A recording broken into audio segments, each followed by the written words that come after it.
before we get started, I'm going to be telling you guys a practical story about debt in my own life and my husband's life. So the other time, I think that was like 5 years ago, my husband's sister had called my husband. Was like, oh, there is this land that they want to sell, would you like to buy it? And then we really did not have money set aside to buy land and stuff like that. So we're like, what are we going to do? You know what we did? We went to take a loan from the bank and we bought the land.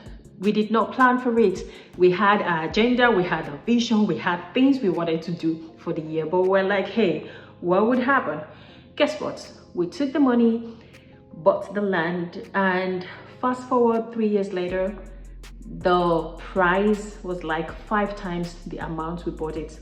But you know the beautiful thing about it, within a month we were able to pay off the loan we took with no interest attached to it. But then we have extra money from the debt we took, right, from the loan we took. And that is one thing about the debt. So now let's talk about the good and the bad debts. I do understand if you're a Christian like me, you've grown up. Actually, my mom would say I never owe anyone something. So when I got into investing, got into financial education and understanding why the rich take debt, I was like, I think I need to actually remove that part of debts that's is a disservice to me. So even in the Bible, they'll say, owe no one anything, right? Except the love or the greeting, which is perfect. The perspective is brilliant, but there is a need for you to take debt. There is a need. Now, let's not even call it debt. Let's call it leveraging. But before we get into that, let's define what good debt is and what bad debt is. Because if we don't understand that there is a side to debt, we may restrict ourselves that are a disservice to us. You may be saying 6 from your perspective, but actually from my perspective, it is a 9. And that is what I think about debt. The good debts are those ones that bring money. There is a cash flow into your account. But then the bad debts are the ones that you are going to lose your capital and it takes money out of it. So for the good debt, we have taking loan for study, right? So when you take loan for study, you know that upon graduation, you're going to pay back, and actually the interest is even lower, right? It could actually be taking loan to grow your business, to invest into real estate, or even in the stock market, leveraging what have been given to you for free, right? But let's talk about the bad debts, and that is where most of the definition about do not take a debt fall under. The bad debts are those debts that drag you into the chains and the prison of financial dependence and rat race. So number one is the use or the misuse of credit cards, where they're like, oh, you just take the money. I remember when we moved to Canada for the first time, they were like, you want to get the sofa? Would you like to buy this? Would you like to buy the table? We can just give it to you for free. And we had the money. So we're like, why are you giving us money? What's the catch? If you understand that there is always a catch to this credit cards, to like taking money, they will not tell you that if you forget, if you default in your payments, the interest rate is like 23% or more. That is when you know that people don't really look out for you. When they are giving you these credit cards, they are actually thinking of, I pray she forgets to pay because I'm going to take her money. So the credit cards, payday loan, or just anything that funds a lifestyle that you cannot afford. Debts, it is a tool. It all depends on how you use it. That being said, you know, I don't talk about financial freedom. I don't identify a problem without giving you guys the solution. So let's talk about how to manage your debts. Now, this is for especially those that are into debt and you're like, oh my goodness, it's strangulating me, or I just need to breathe. I need to get my head off the table. At this point, if you're not already subscribed or you've not liked on the video, please click on the like button. This actually helps others to find this video. You're telling the algorithm, the YouTube algorithm, hey, this is a good video. I want more people to see it. And this is really motivating to me. Leave your comments. And yes, what are the ways to manage the debt if you're already in it?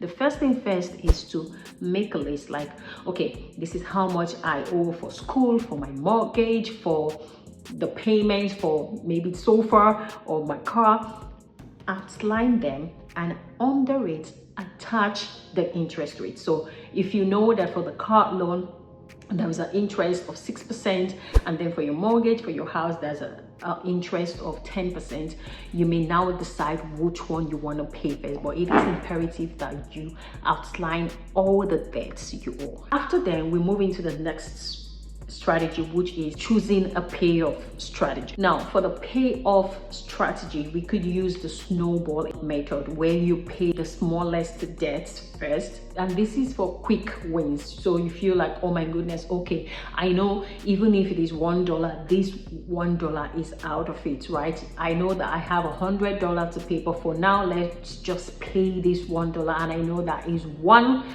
debt off my list.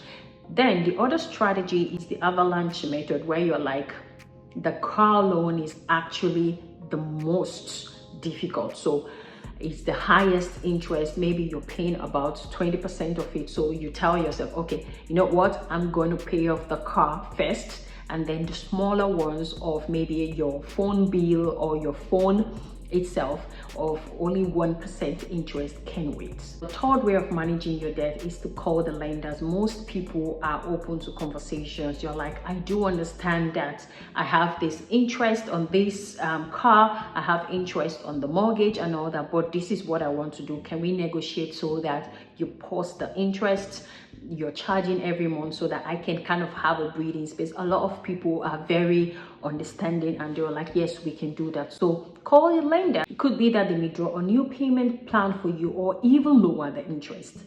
One thing I tell myself, one perspective I use for life, is I always say yes to myself. Even if they're gonna say no, at least you say yes to yourself. And you know the beautiful thing about it, I have always had a yes. By the time I give myself a yes, others always reflect the yes to me.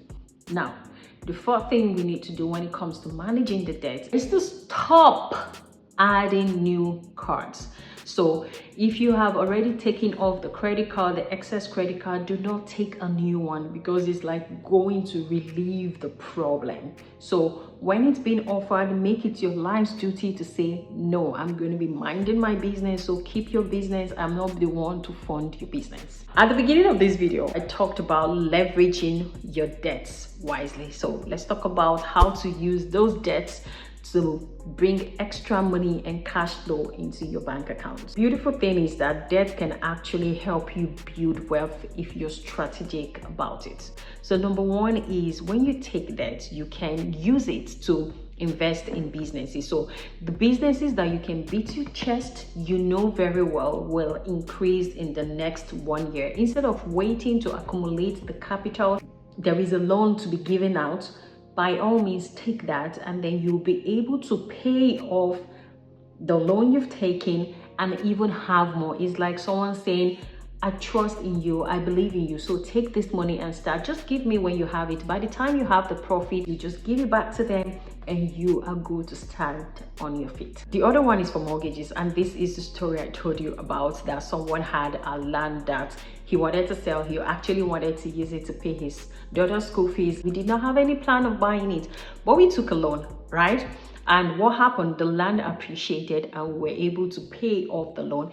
Now, I am saying this in context because if you have a plan to pay it back and you know the money is going to appreciate, that is called being strategic. That is called leveraging your debt. Credit card is one of the bad debts. That's when you use it wrongly. But the beautiful thing about this credit card is that you can have a payback or cash back. Some people have been able to go to their holiday trip, their dream trip, because of the credit card. The strategy behind the credit card usage, especially if you're in North America, is that you're able to pay it back before the end of the month. You already have money, so that once you get home, you're like, this is the amount I used. I'm going to be using the credit card to build my credit score. I'm also going to be using it to accumulate extra benefit, but I will pay it back in full before the end of the month. That is leveraging the credit card and using it for your advantage. The rule of thumb is, if debt doesn't improve your money, put money into your account, then don't go into it. Think twice about it. Today I'm going to be challenging you to make a list of all the debts you have. Take a snapshot of it so it will give you a perspective across it. Write the interest you're paying for it, and then tell yourself you're going to be using maybe the small snowball method or the avalanche method to manage the debts. And leave that in the comment section if you want to share more about it.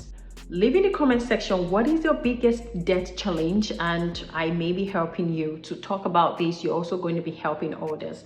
What is your debt challenge and what you're going to be doing about it? I'm excited, super excited actually, about next week's video, because we're going to be talking about banking smartly using the fintech and all the tools at our disposal when it comes to banking for our own benefit. I cannot wait for you guys to enjoy that video. If you are not already, please subscribe, click on the like button, call your friends. Don't be selfish learning all those things and being alone. Actually, when you send it to your friends, you guys have even more beautiful things to talk about. So go invite your friends, share this on your WhatsApp status, share this on your Facebook family group or your WhatsApp group. And yes, thank you so much for watching today's video. If you've not seen the video about budgeting, I'm going to leave it up here, or the mindset. I'm actually going to leave the playlist of this series I'm creating up here. Thank you, and see you in the next video. Bye for now.